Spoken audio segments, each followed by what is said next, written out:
Good morning बच्चों। Direction chapter में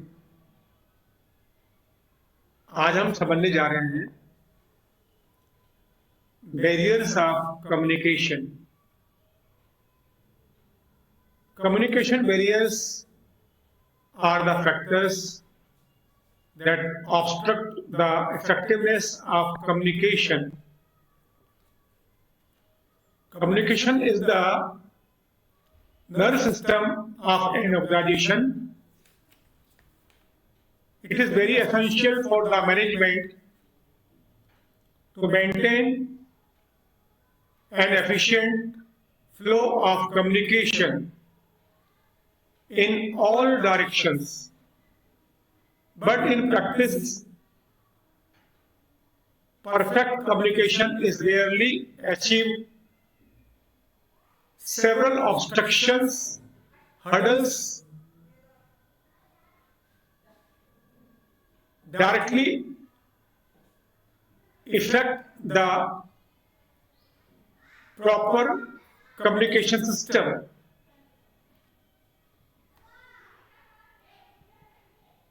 There are several barriers which affect the communication process of an organization.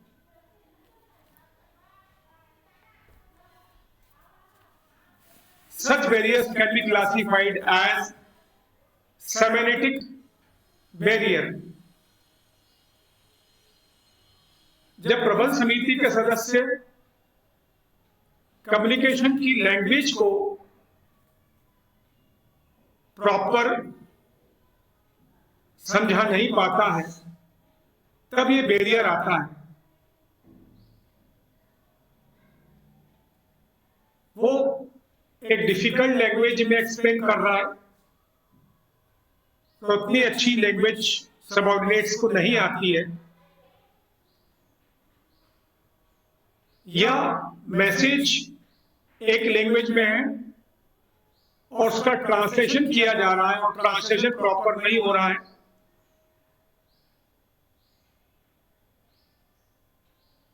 Code को decoding करने में problem हो रही है, कोड लैंग्वेज को डिकोड किया गया और वो गलत डिकोड हुआ, तब इस प्रकार की सेमेनेटिक बैरियर सामने आता है। इसका नतीजा ये निकलता है कि प्रॉपर कम्युनिकेशन नहीं हो पाता और कई बार मिसअंडरस्टैंडिंग भी हो जाती है। दूसरा आता है साइकोलॉजिकल बैरियर। प्रेषक की मानसिक स्थिति, यानी जो बंदा कम्युनिकेशन कर रहा है उसकी मानसिक स्थिति कम्युनिकेशन को डायरेक्टली इफेक्ट करती है। यदि कम्युनिकेट करने वाला टेंशन में है या गुस्से में है तो वो सही तरीके से कम्युनिकेट नहीं कर पाता।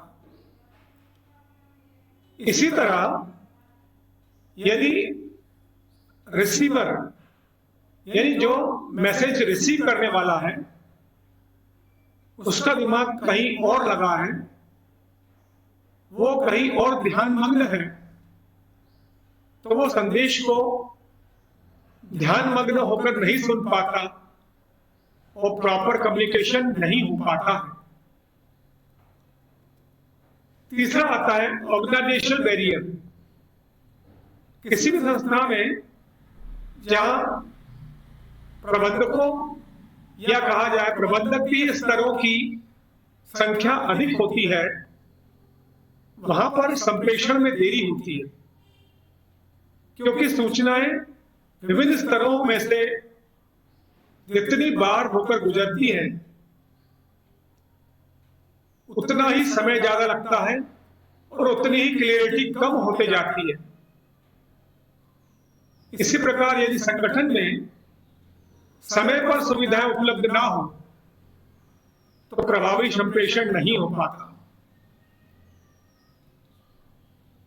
चौथा आता है पर्सनल वेरिएंट। यदि ऑफिसर को अपने सबऑर्डिनेट पर कॉन्फिडेंस नहीं है तो वो उसके सजेशन या इंफॉर्मेशन को इग्नोर करता है। ऑफिसर को अपने सबऑर्डिनेट पर कॉन्फिडेंस नहीं है और वो बंदा कोई सजेशन दे रहा है या इंफॉर्मेशन दे रहा है, अब इसको ऑफिसर इग्नोर करता है क्योंकि उसको उस पर कॉन्फिडेंस नहीं है। इसी प्रकार यदि कोई सबऑर्डिनेट संप्रेषण के लिए मानसिक रूप से तैयार नहीं होता है, जब उसे कम्युनिकेट किया जा रहा था वो किसी और काम में बिजी था, तो वो पूरा मैसेज समझ नहीं पाता। यदि अधिकारी अपने सबऑर्डिनेट के अच्छे सुझावों पर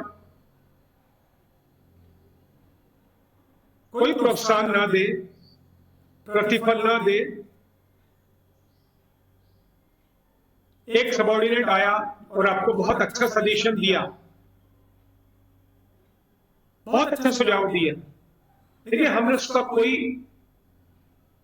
शाबाशी, प्रशंसा, प्रोत्साहन या प्रतिफल नहीं दिया, तो ऐसे में सबऑर्डिनेट में दोबारा अच्छे सुझाव या अच्छे विचार देने नहीं आता। तो इस प्रकार की समस्याएं